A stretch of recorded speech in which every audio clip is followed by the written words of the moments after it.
Assalamualaikum and welcome once again to my video blog.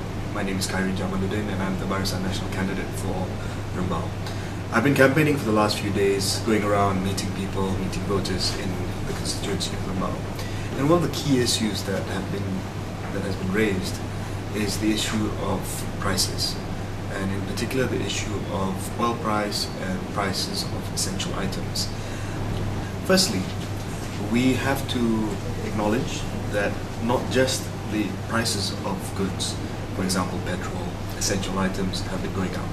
The government has done a lot to ensure that people's purchasing power is preserved, and that at the end of the day, at the end of the month, they are still able to afford a decent standard of living. They say that the prices of goods have gone up. They even say that the end is barang naik. But at the end of the day, they refuse to acknowledge certain key facts. For example, that economic growth has been steadily growing up and strengthening every quarter, and last year recorded a very strong growth in terms of GDP. They forget to say that the KLCI, capital markets, are doing well. The composite index has been rising. They forgot to mention the fact that many other things have been going up north as opposed to going down south.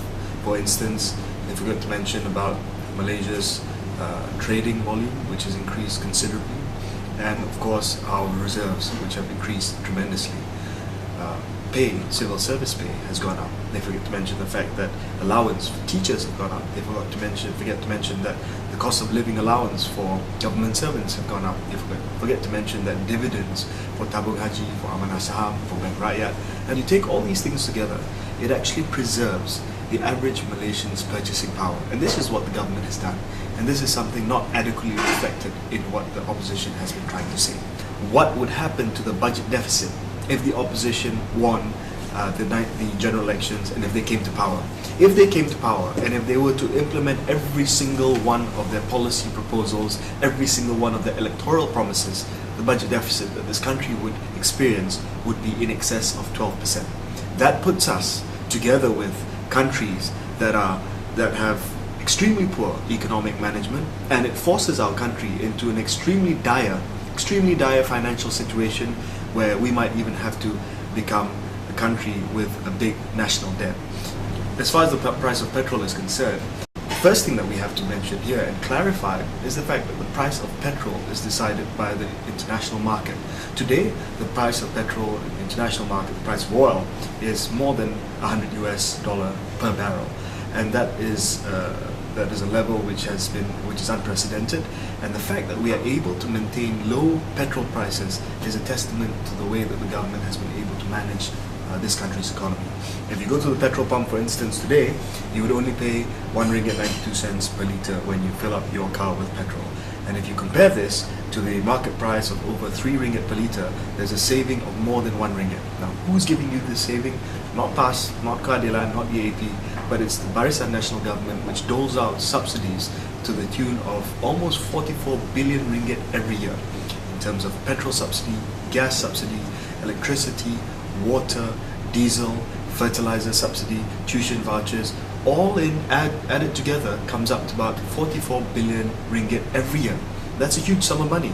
You can build about 15 new Penang bridges with 44 billion ringgit. And instead of doing that, instead of building 500,000 low-cost houses every year with 44 billion ringgit Malaysia, we give it back to the consumer. We give it back to Malaysians in the form of direct subsidies so that you don't feel the pinch when the price of oil has gone up.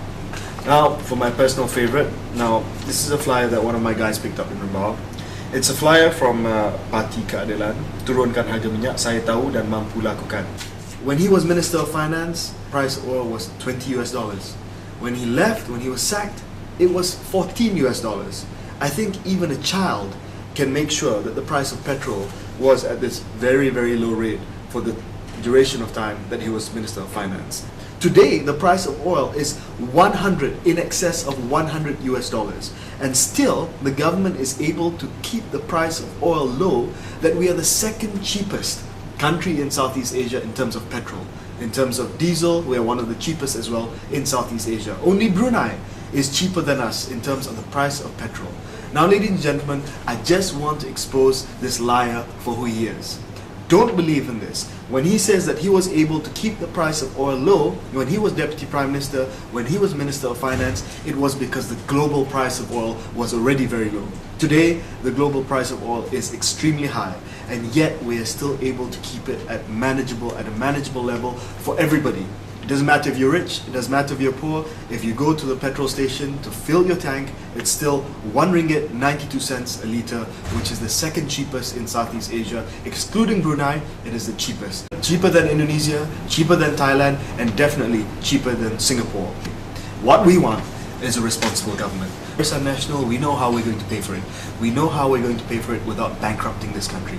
We know how to pay for this, our policies, our programs, our promises, without necessarily causing an enormous, huge budget deficit on the government's accounts. This is the difference between a responsible government and an irresponsible opposition.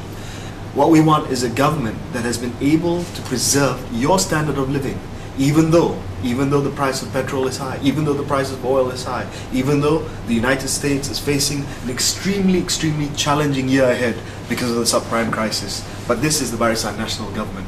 This is the Barisan Nasional government which has preserved your subsidies, preserved your standard of living, and which will be able to implement our policies and our promises without bankrupting this country.